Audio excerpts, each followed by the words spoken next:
Hi, I'm Amy Goodman. Did you know you can get Democracy Now!'s headlines and stories delivered directly to your inbox every day? Just text Democracy Now!, one word, no space. Text Democracy Now! To 66866 to subscribe to our daily digest, and you'll never miss a story. Once again, Democracy Now!, one word, to 66866. Thanks so much, and stay safe.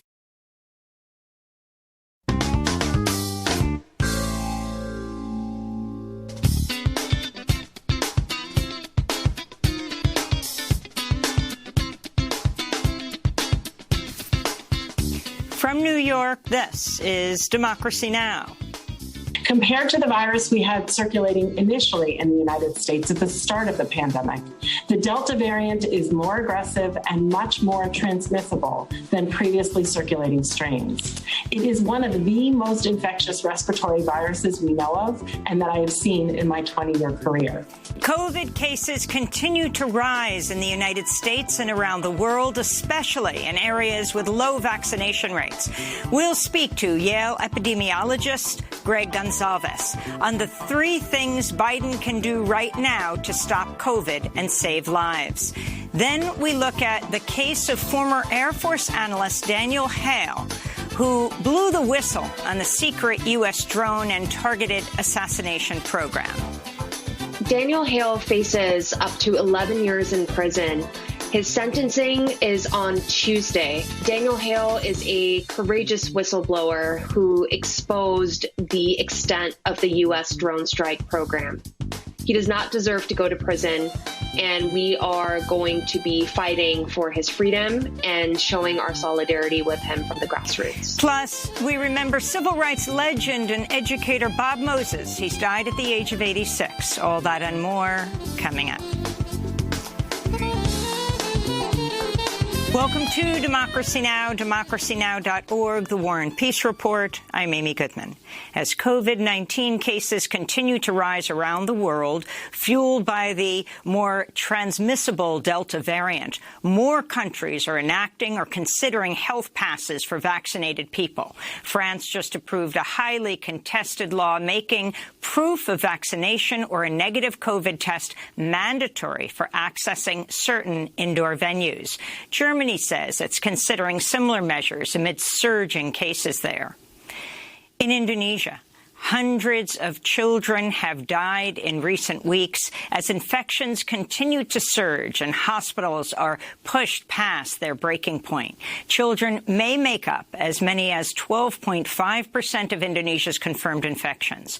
Other Southeast Asian countries include Thailand and Malaysia have recently reported record case numbers. Meanwhile, a recent study by The Lancet found over 1.5 million children lost a primary or secondary caregiver to COVID-19. In Tokyo, Japan, Olympic organizers reported 10 new cases related to the Games on Sunday. Here in the U.S., top medical advisor Dr. Anthony Fauci warned Sunday the U.S. is going in the wrong direction due to the large number of unvaccinated people who continue to get sick and fuel outbreaks. Only around half of the U.S. population is fully vaccinated. Fauci also said the Centers for Disease Control was considering new mask guidelines for vaccinated people amidst the current surge. St. Louis, Missouri, is the latest place to reinstate its indoor mask mandate as cases in the state spike. Meanwhile, Alabama's Republican Governor Kay Ivey said it's, quote, time to start blaming the unvaccinated folks for COVID's persistent spread. Almost 100% of the new hospitalizations are with unvaccinated folks, and the deaths are certainly occurring with unvaccinated folks. These folks are choosing a horrible lifestyle of self-inflicted pain. Y'all, we've got to get folks to take the shot. In other coronavirus news, advocates are calling on the Biden administration to take action after it upheld a Trump memo which would send some 4,000 prisoners currently in home confinement back to jail once the pandemic state of emergency is lifted. Biden would either have to commute their sentences or Congress could pass a law extending home confinement beyond the emergency order.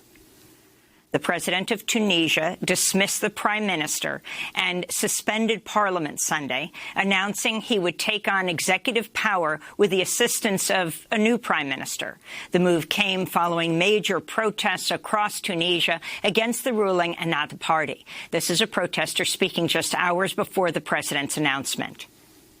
The main demand is that the Ennahda movement, which ruled for 10 years and did not provide us with solutions, leave the parliament. As a young man in 2011, I called for jobs, freedom, and national dignity.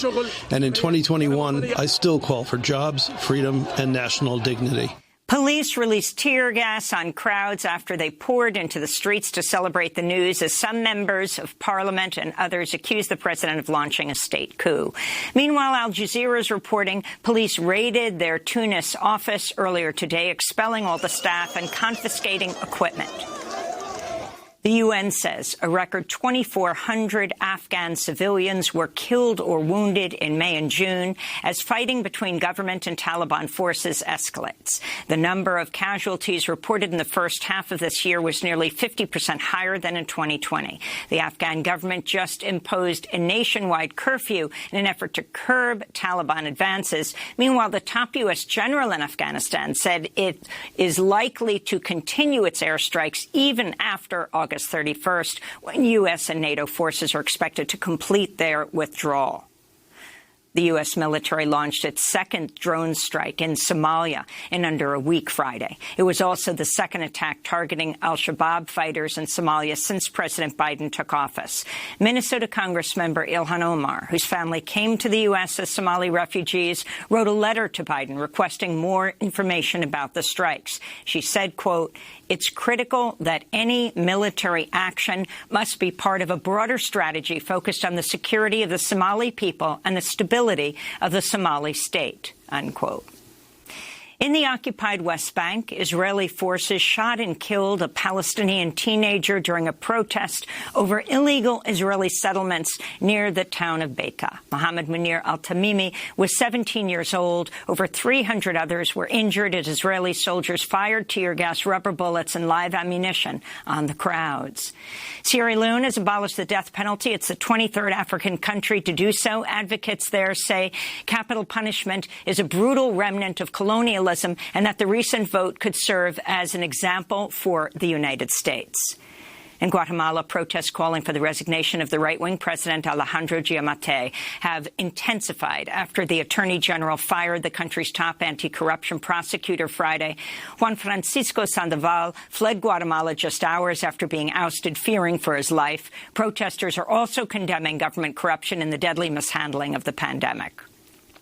The Mexican government is sending 2 boatloads of food and medical supplies to Cuba, including oxygen tanks, needles, and syringes. Mexican President Andrés Manuel López Obrador has denounced catastrophic U.S. sanctions on Cuba that have triggered an economic crisis on the island and a massive shortage of resources during the pandemic, leading to the recent unrest.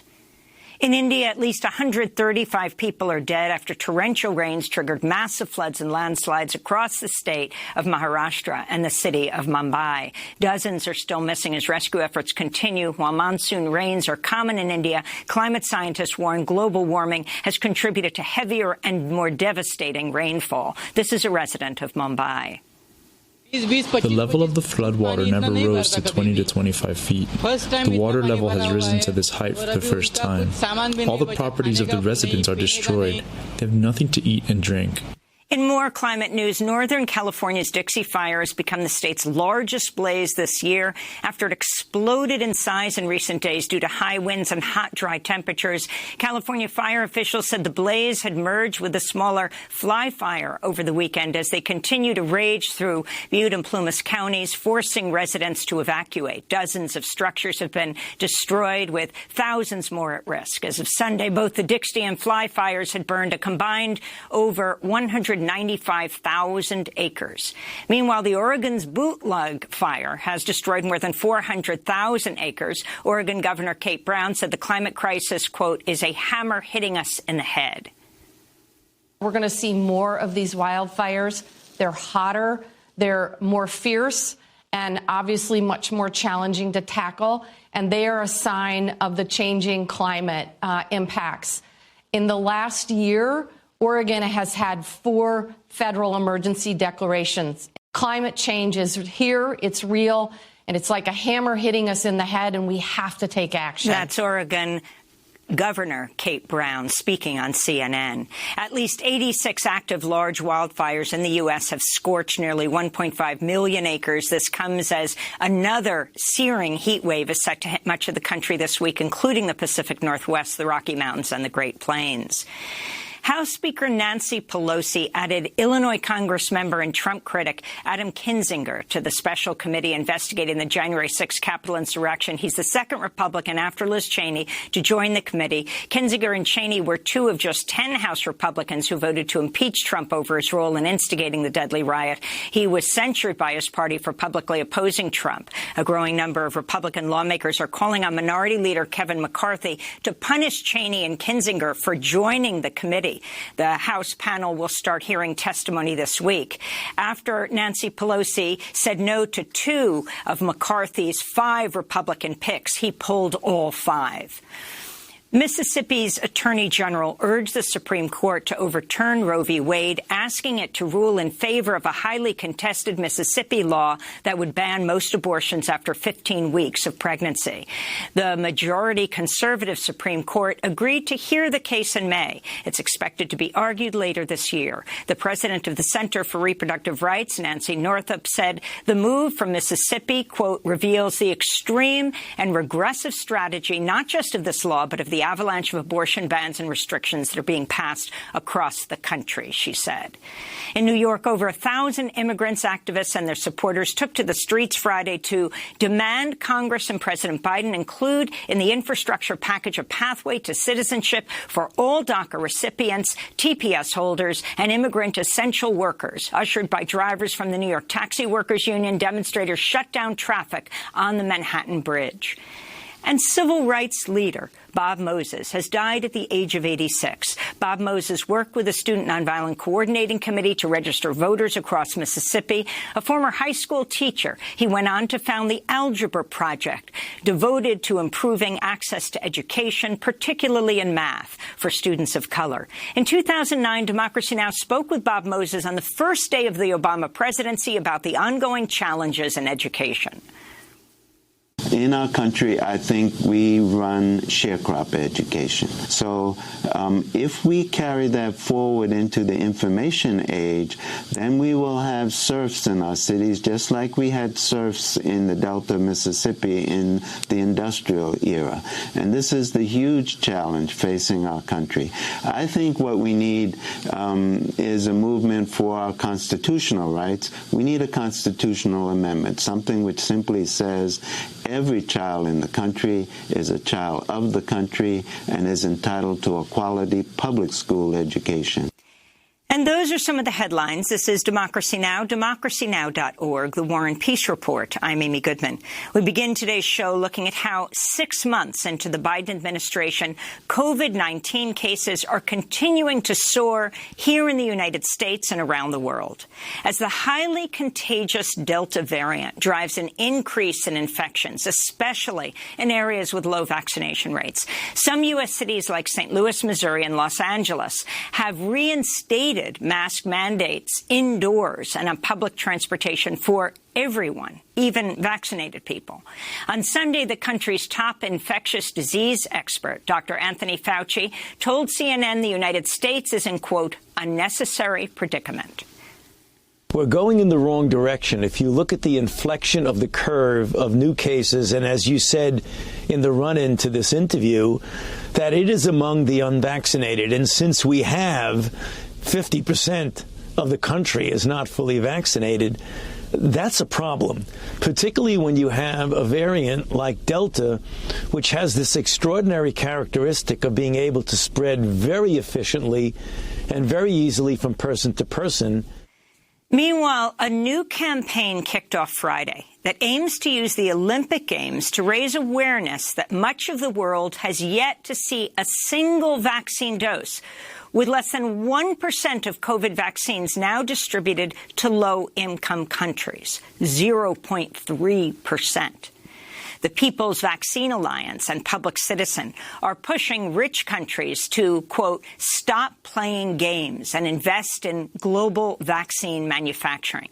This video features people from India, vaccination rate 24%, Zimbabwe 8%, Colombia 30%, Philippines 9%, Liberia vaccination rate just 2%. The Olympics slogan appears to be faster, higher, stronger, together. If we're going to go faster, higher, stronger, together, we have to be alive.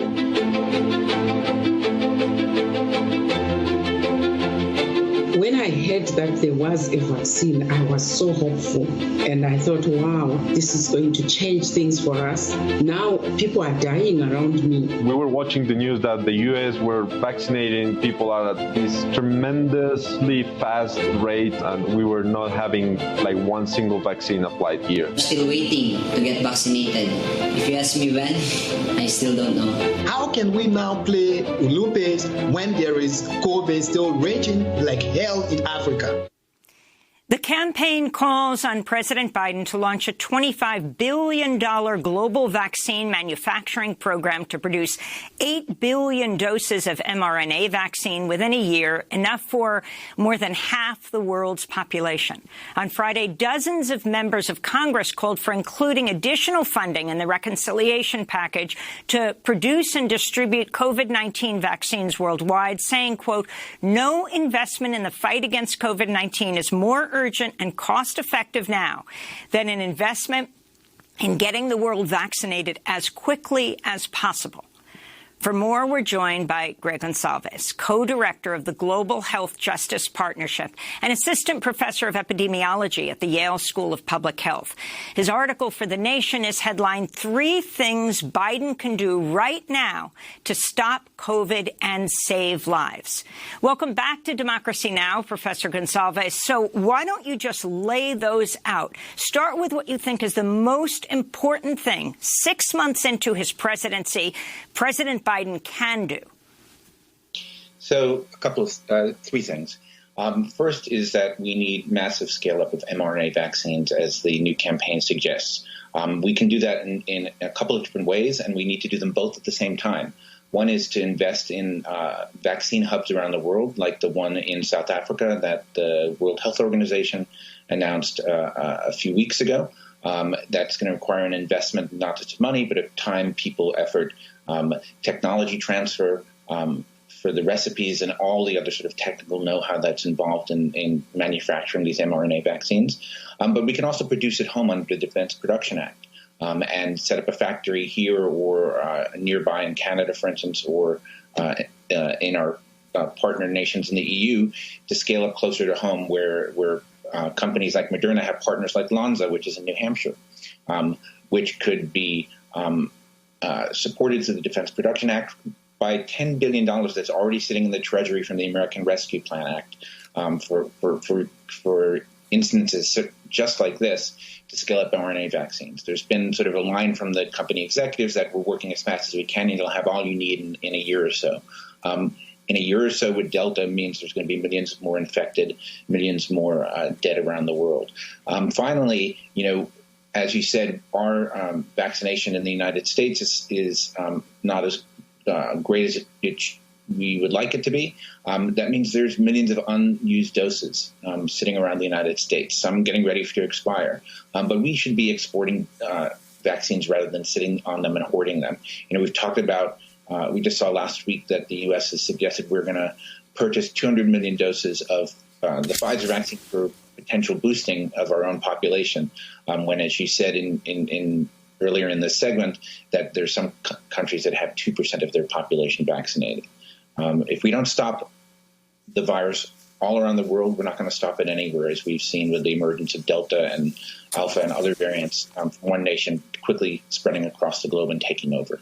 So Dr. Walensky, for example, the head of the CDC, has called the pandemic in the United States now the pandemic of the unvaccinated. Well over, close to 100% of the people who are dying or hospitalized are unvaccinated. Isn't the world that writ large? I mean, we see the crisis in the United States for what this means. So if you could comment on your last point. I'm looking at an article in Stat. Millions of unused COVID-19 vaccines are set to go to waste as demand dwindles in the United States. Doses likely to expire this summer. Several state health departments told Stat they've repeatedly asked the federal government to redistribute their supply to other countries, many of which are facing a third wave of COVID-19 pandemic. Officials in Washington have rejected those requests, citing legal and logistical challenges. They quote the Arkansas Air National Guard, who's leading the state's COVID-19 vaccine distribution drive. They're a retired colonel saying, "We are drowning in this stuff." This is incredible. It's incredible. Also, two colleagues of mine here at Yale, Saad Omer and Mushfiq Mubarak, have done a study to suggest that there's great demand for the vaccine, just not in the United States. Low and middle income countries are desperate for the vaccines. And the best way to get more people vaccinated is to do what you're suggesting, is to get it out of the U.S. and put it in countries that are desperate to get more people vaccinated. The Biden administration has been full of excuses, right? It can't do this, it can't do that. It gratefully, showed its support for the TRIPS waiver a few months ago, but that was the sort of the end of it, right? Promises of this, promises of that. We have a one-time chance, right? We don't get to do this over again in 2 years when the virus is spread around the world and there are millions and millions more people infected. We're on a tight timeline. We need to stop this now.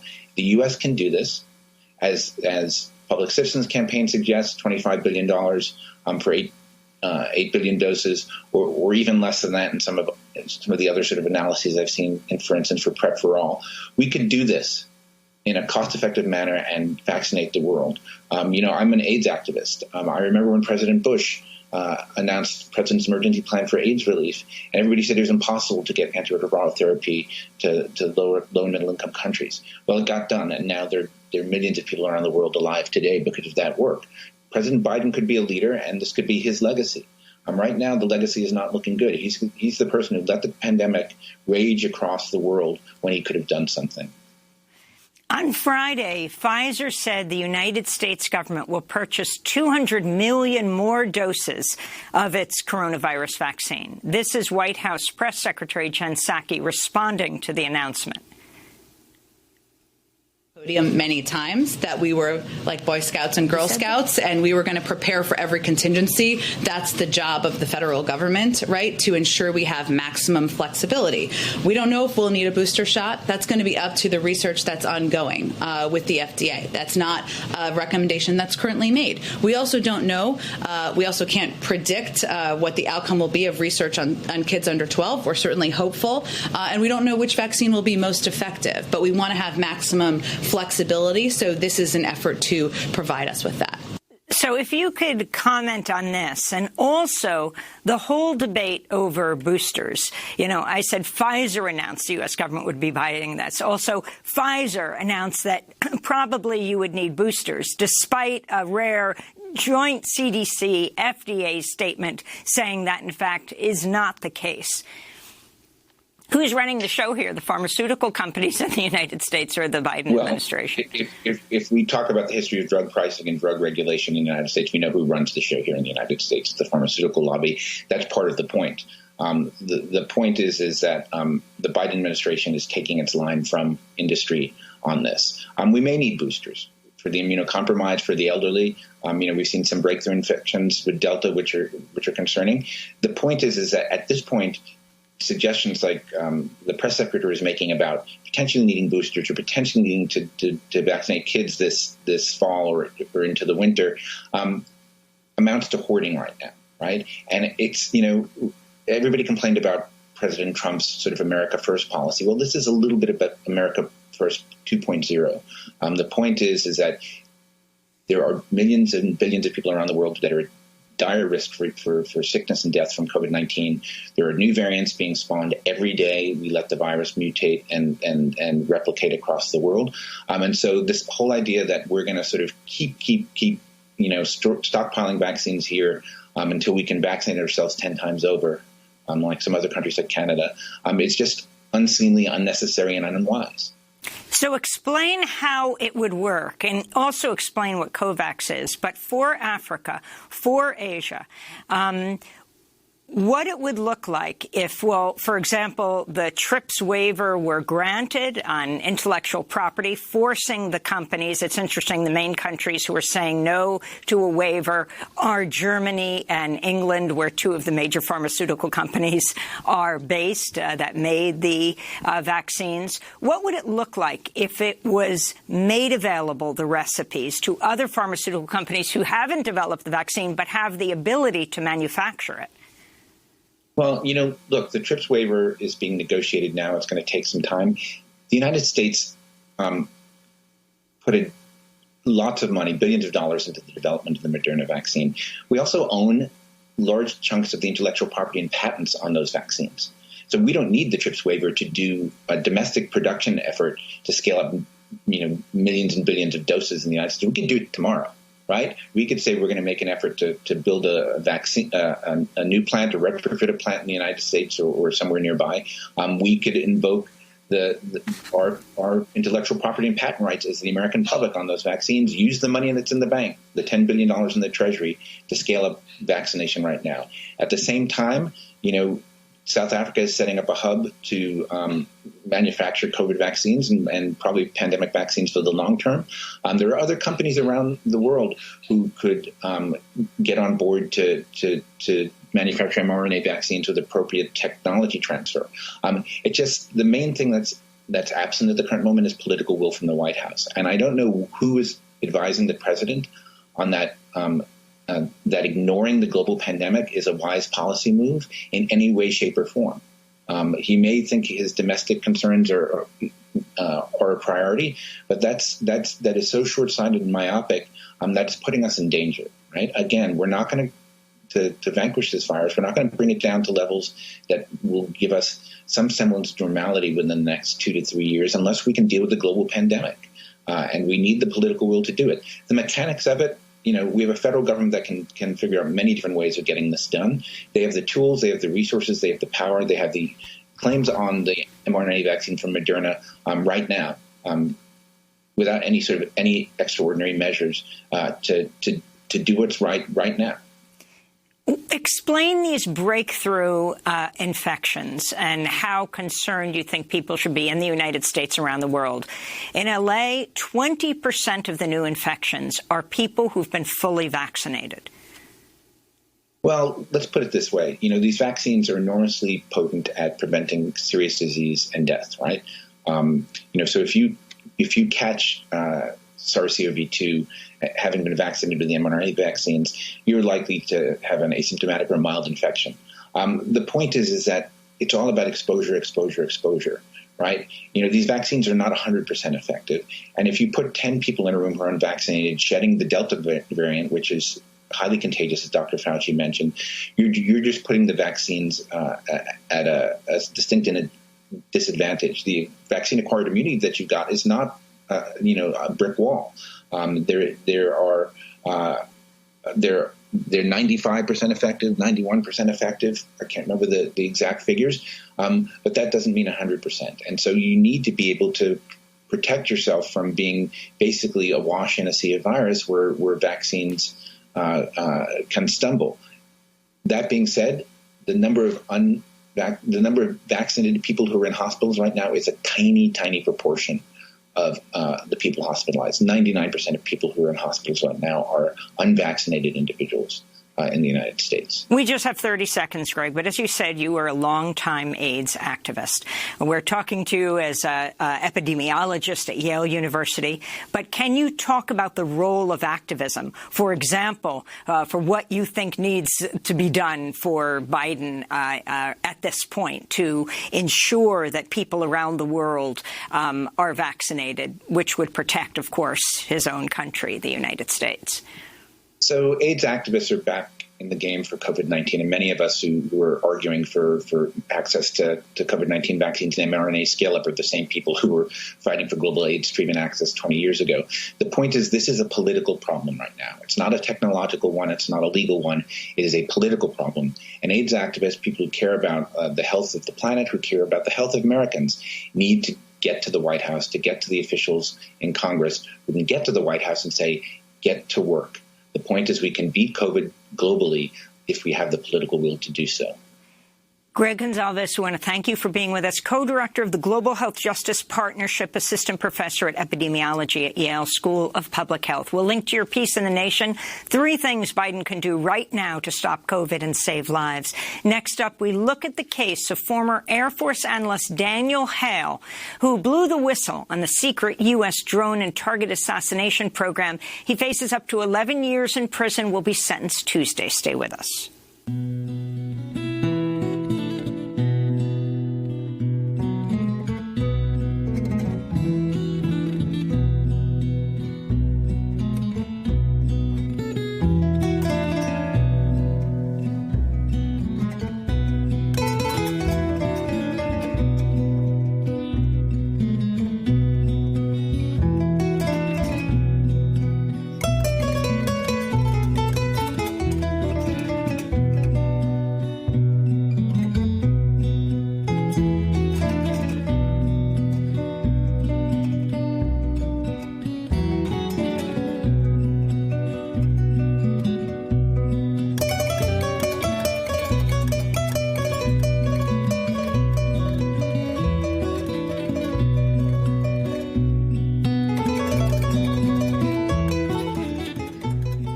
Ruby by Ali Fakr Touré and Toumani Jabate. This is Democracy Now! I'm Amy Goodman. The Biden administration is urging a federal court to sentence drone whistleblower Daniel Hale to at least 9 years in prison for leaking classified information about the U.S. drone and target assassination program.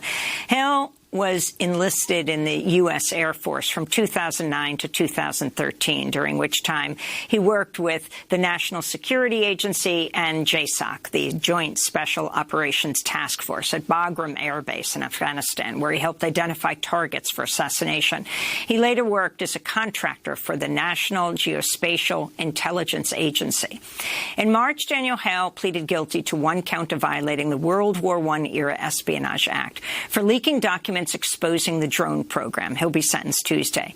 In a handwritten letter to Judge Liam O'Grady, Hale describes feeling immense guilt for his role in the U.S. assassination program. He wrote, quote, "Not a day goes by that I don't question the justification for my actions." Hale went on to write, "To say that the period of my life spent serving in the United States Air Force had an impression on me would be an understatement. It's more accurate to say that it irreversibly transformed my identity as an American."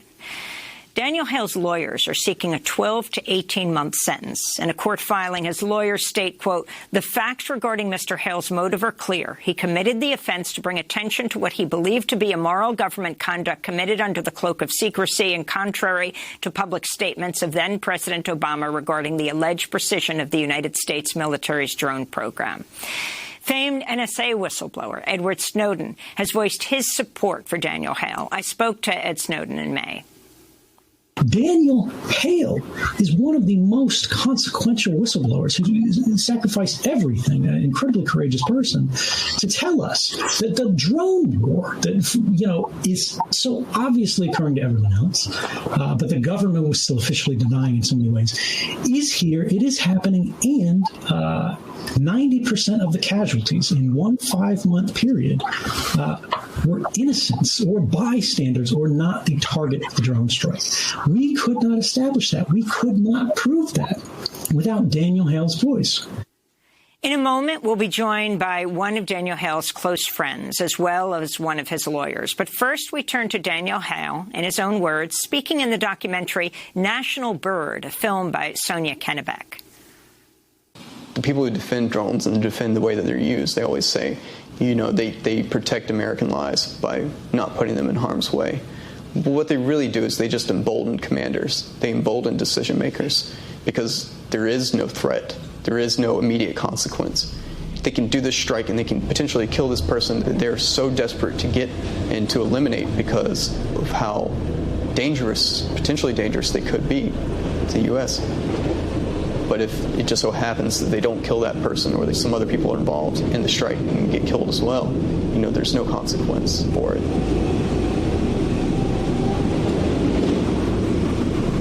When it comes to high-value targeting, every mission is to go after one person at a time. But anybody else that's killed in that strike is just blanketly assumed to be an associate of the targeted individual.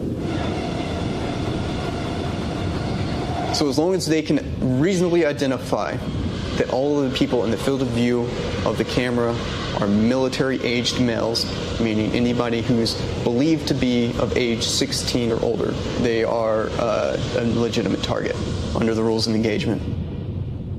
If that strike occurs and kills all of them, they just say that they got them all. That's Daniel Hale speaking in the documentary National Bird, a film by Sonia Kennebec. We're joined now in Washington, D.C. by two guests. Jessalyn Radak is an attorney for Daniel Hale, directs the Whistleblower and Source Protection Program at Expose Facts. And Noor Mir is with us. She's a close friend of Daniel Hale. She's part of the Daniel Hale support team. She first met Hale in 2013 when doing anti-drone advocacy with Code Pink. Jessalyn Radak, let's begin with you. Tuesday is the day of sentencing. Talk about what Daniel Hale has confessed to and what the defense, what you're asking for and what you expect him to receive. Daniel has pled guilty to one count under the Espionage Act for an unauthorized disclosure to the media. So he is facing a sentence range that's between 1 to 10 years for that infraction. However, part of his guilty plea, unlike the usual situation where you plead guilty for a certain amount of time that is definite, here the time has not been determined. So at the sentencing, a lot of different groups, Daniel himself, his supporters, people in civil liberties community, and target groups of drone strikes and whistleblower groups, media groups are all arguing that he should be shown mercy because he was tried under a very draconian law to which he could not raise a defense. So can you give us the chronology of what took place? I mean, The Intercept published the drone papers in 2015. Daniel Hale released this information, the documents that he got, to a journalist. Explain Daniel's rationale further than this extremely significant handwritten note he gave to the judge last week. Daniel's rationale was that not only was information about drone strikes being denied, but it was also being lied about by people in power. The U.S. was consistently understating the amount of innocent civilians who were targeted and using overbroad targeting lists. So Daniel ended up going to the press, but his case has spanned a long time period. His house was searched in 2014, but he wasn't indicted until 2019. And here we are in 2021 for his sentencing. So this has been an odyssey that has occupied most of the better part of his adult life for basically committing the truth. The U.S. has never contested any of Daniel's disclosures. And when asked to do a statement about what kind of harm Daniel caused, it did not do a damage assessment and did not submit any kind of statement about harm because there wasn't any. Noor Mir, you're a close friend of Daniel Hale. Talk about how you met him, what's happening, and then your understanding of what took place over the years. Absolutely. So I met Daniel Hale in 2013. He was beginning his journey in anti-war activism, and I was running a campaign with Code Pink around lethal drone warfare. And it was hard at the time to get people to even believe the stories of survivors from places like Yemen and Pakistan and Somalia.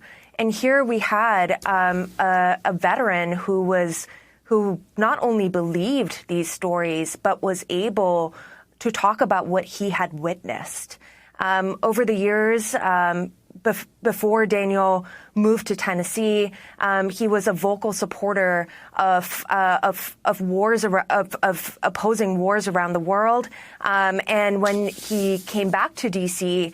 To prepare for his sentencing and his trial, Daniel remained committed to opposing injustices. He, while working at different restaurants in D.C., also took to the streets last summer for Black Lives Matter. And the last time that I saw him was actually at the White House, where we showed up to support young Yemeni people that were hunger striking to urge the Biden administration to stop supporting the Saudi blockade on Yemen. So that is Daniel's character, and I know that when he's out, he will remain committed to ending suffering in all forms. I want to go back to when you met him. In November 2013, Daniel Hale spoke at a drone summit in Washington, D.C., organized by your group, Code Pink. This is Daniel in his own words. Before I begin, one last thing. I just would like to, in a way, say I'm sorry. I'm not up here for any good reasons. And to the people in the audience who are victims or who are families of victims or have families who live in countries where U.S. militarism and specifically unmanned systems are conducting kinetic strikes. I'm sorry because I'm up here because I was for a short period of time during my military career as an analyst working with unmanned systems deployed to Afghanistan. And at the very least, you all deserve an apology.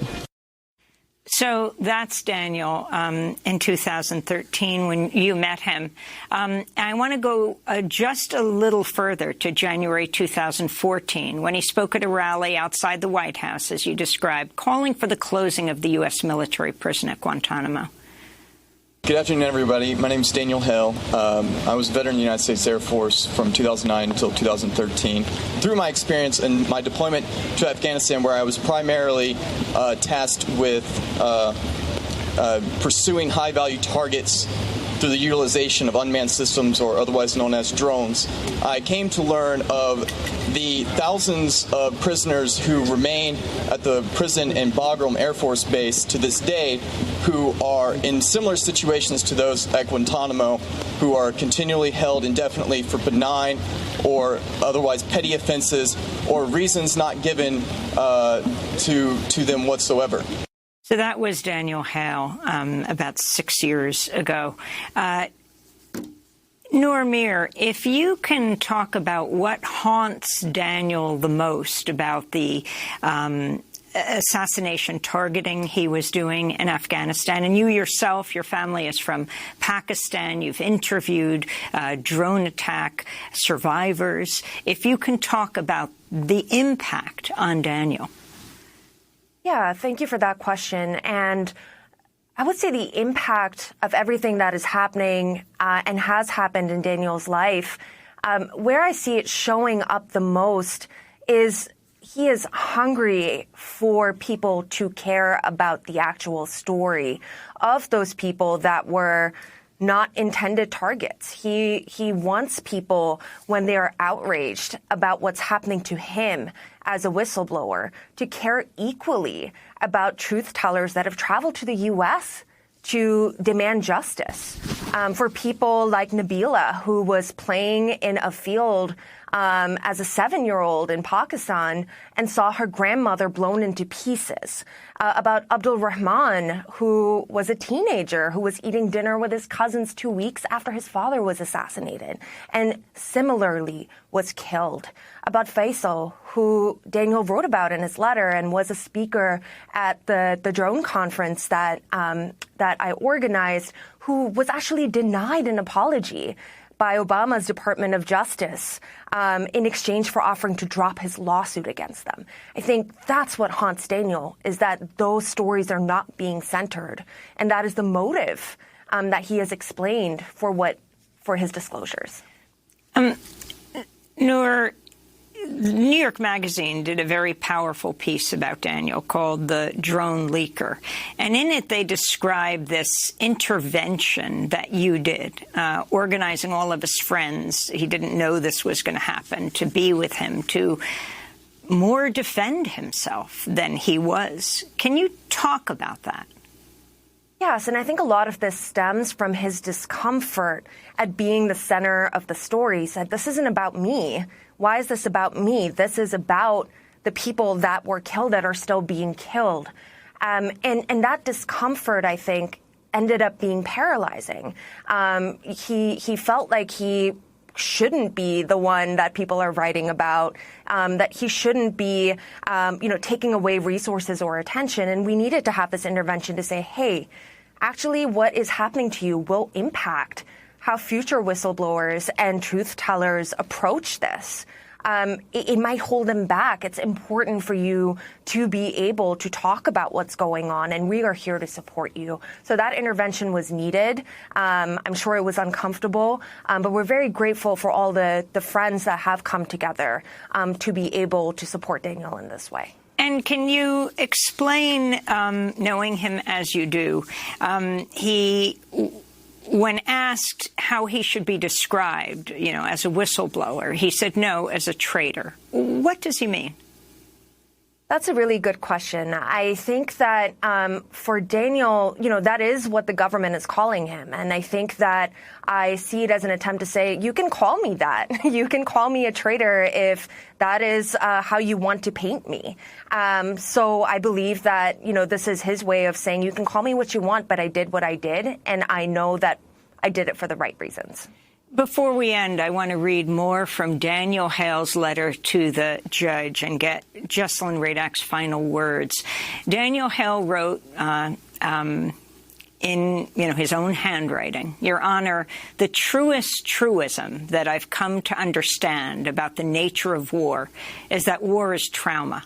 I believe that any person either called upon or coerced to participate in war against their fellow man is promised to be exposed to some form of trauma.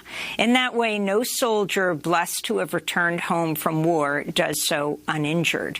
The crux of PTSD is that it's a moral conundrum that afflicts invisible wounds on the psyche of a person made to burden the weight of experience after surviving a traumatic event. How PTSD manifests depends on the circumstances of the event.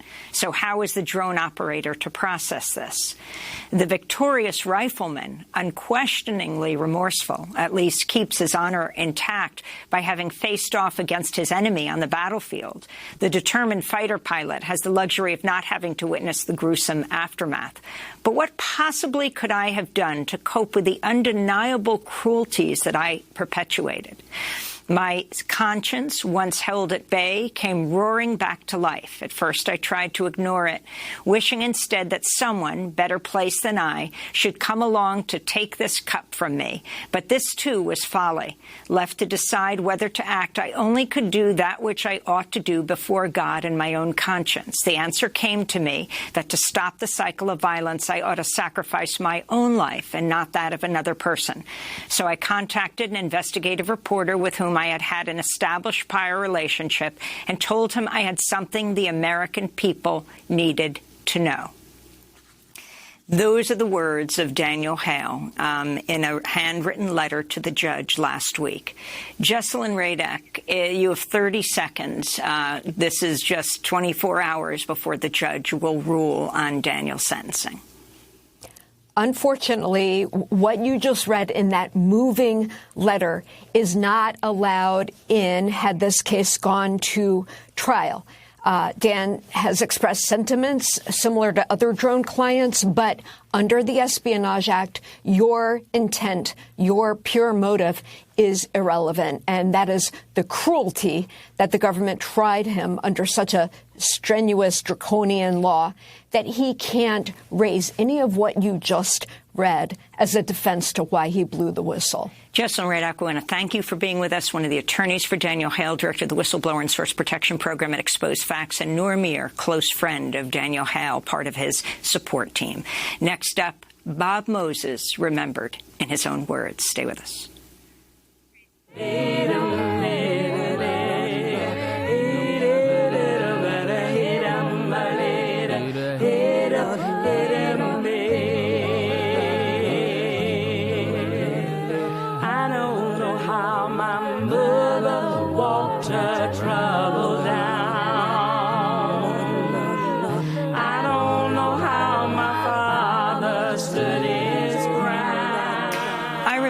I Believe by Sweet Honey in the Rock. I'm Amy Goodman. This is Democracy Now! Civil rights leader Bob Moses has died at the age of 86.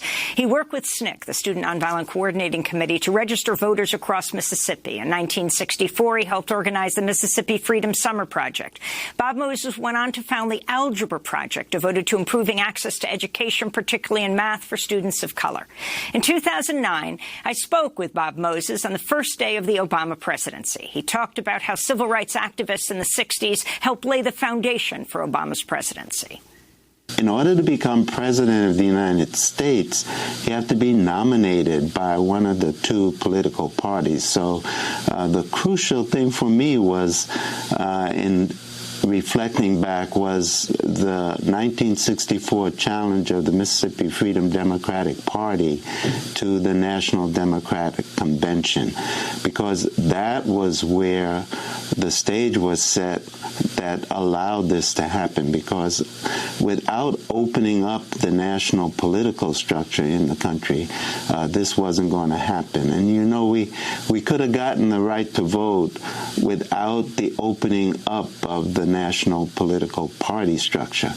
And the party structure wasn't opened up by getting the right to vote.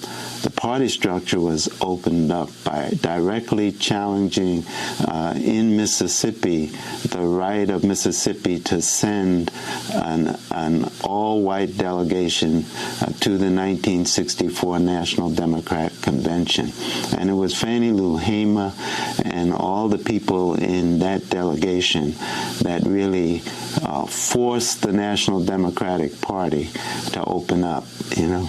And it was that. I mean, Barack Obama could not be running for president if he had not been able to secure a party to run for. And the Democratic Party, from the time of after the Civil War right until 1964, there were no black delegates to the Democratic Party from the South, and it was that action, more than anything else, which opened up the national party structure and allowed eventually what is happening today to happen.